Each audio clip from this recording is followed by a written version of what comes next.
Yeah, we want to hear from you guys more than listening to us yabber on. Yeah. So I think just like if you have a question, raise your hand, and we will be attended to. You want to start? I can start. Oh. So a few panels ago, Philip Kennedy Johnson mentioned that you have some advice for writers about, or just comic creators in general, about be good, be cool, be around. Yeah. So would you expand a little bit on that and how you came to that? And then Peter, do you have any kind of sort of like that kind of advice for people trying to get into the industry, or just in general, like, you know, whenever people come to you for advice, mentorship, since you guys have been doing this for so long? Questions about really breaking in writing and trying to continue a career doing it. Yeah.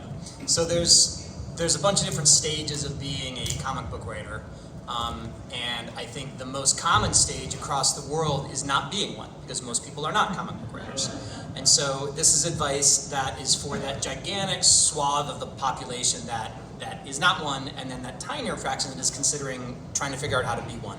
And even though comics is what comics is, there are still a lot of people who are trying to break in. So when you are putting yourself in an environment where other people are trying to break in at the same time, you're sort of in competition with them in a way, because there's only so many slots. And the way that I came up, and I don't know if you did, Pete, but I'm sure it wasn't that different when it was your turn, was basically going to events like this, going to places where comics were being made, comics were being talked about, people who make comics, and have the doors of it, you know, that can be open to let you to make comics are.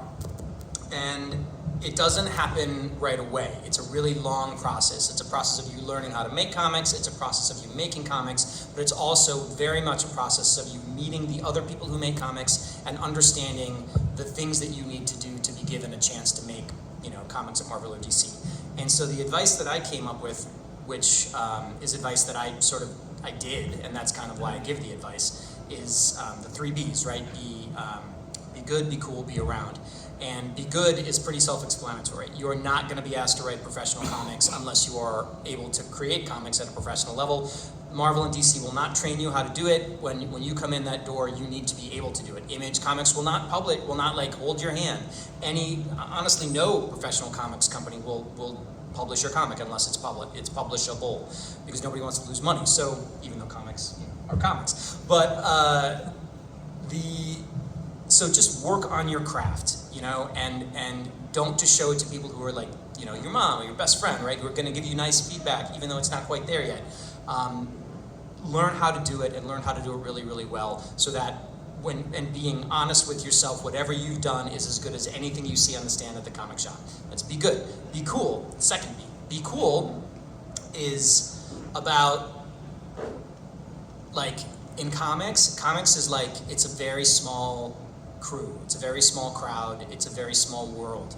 And word gets around if people are not, like, cool to work with, cool to hang out with, cool to be around, just pleasant to be around in general. Cool to hit deadline. Yeah, exactly. I mean, that's part of it too. Like, you know, the comics editors don't have time for rascals. I don't even know what the right word would be in the context I'm thinking about. You know, like they don't, right? So you have to be somebody when they see you, because they don't know you at all. They cannot get a bad vibe from you. You've got to be chill. You've got to be respectful. You've got to understand that their time is valuable, so on and so forth. So whenever you're interacting with anybody at any level in a comics context, be cool. And then the third thing, which is can be trickier because it's complicated to do it, is be around, which means you just have to kind of be in the scene, because the way that the editors pick people out of obscurity to write, I mean, in my case it was Swamp Thing. I don't know what your first Big 2 comic was. Steel, there you go, right? Like the books that they pick you to write, it's because they've met you 20 times before. They've had cool, fun, nice conversations with you. They have had a chance to flip through whatever work you've already made.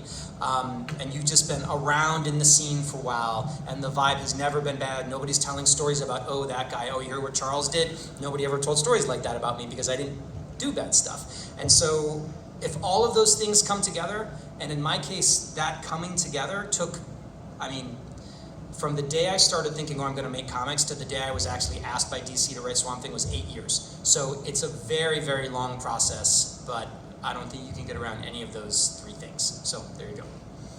No, I mean, my entry was a lot different because I started out, I saw the way in for a lot of writers was getting on staff, starting as an assistant editor. So I worked up my way from being an assistant editor to the Batman group editor in the course of 15 years in DC. So, you know, I was able to make great relationships with everybody because I literally saw them every day, be it at lunch or in the offices. So I was already a face to a name, and all the things that Charles just said, I did all those. I made sure I was, you know, not a schmo, did the right things, et cetera, et cetera. And when I did get work, I made sure it was uber professional and was always on time. And the difference between Marvel and DC back then, and even now, is Marvel was a real in-house place of like allowing editors to write. And Paul Levitz was very much against that. He thought that, you know, freelancers were out there trying to make a buck.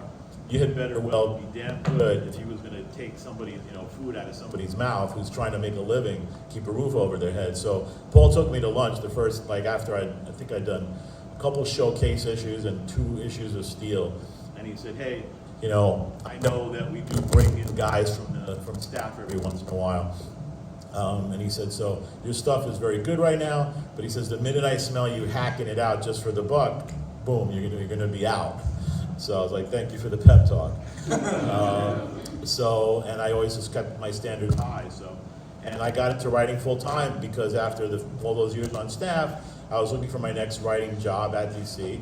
And Dan DiDio said, here, I'll give you this much. I'd rather have you on the other side of the table now. So I was like, oh, well, that's a lot more than I'm making. I'll do that. And luckily, that's how it worked out. And I was exclusive for DC for 16 years after that. So, but it was all about all the things that Charles said, just doing those things and keeping that focus and, doing the best you can and knowing that, I mean, I always look at my comics being very personal and, you know, my name is on it. And the great thing about comics is it's tangible. And, you know, everybody thinks about their immortality a little bit. This sounds very philosophical and highfalutin, but, you know, I always wanted to make sure I want to leave something behind. So, you know, to be able to leave something like that you really care and are passionate about, it really made a big difference to me. So I always made sure I put 110% into everything.